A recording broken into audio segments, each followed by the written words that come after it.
बिस्मिल्लाहिर्रहमानिर्रहीम। अस्सलाम वालेकुम।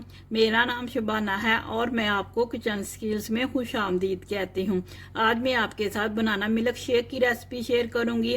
बनाना मिल्क शेक के लिए लिया है 1 लीटर मेरे पास फ्रेश ठंडा दूध है, 6 अदद केले डालेंगे, हाफ लीटर स्ट्रॉबेरी आइसक्रीम है। स्ट्रॉबेरी आइसक्रीम की रेसिपी मैं आपके साथ शेयर कर चुकी हूँ, बहुत ही इजी रेसिपी है। दूध,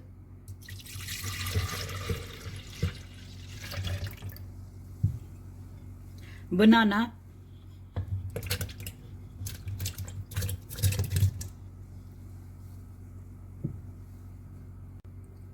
स्ट्रॉबेरी आइसक्रीम,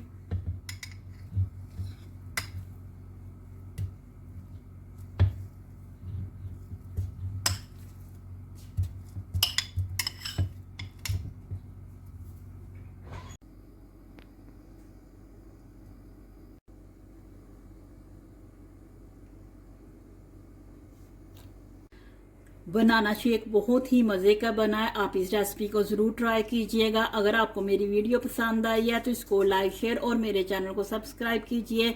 ऐ हमारे मौला हमें शायातीन के शर से और हासिदीन के हसद से बचाना। आमीन सुम्मा आमीन। अल्लाह हाफिज़।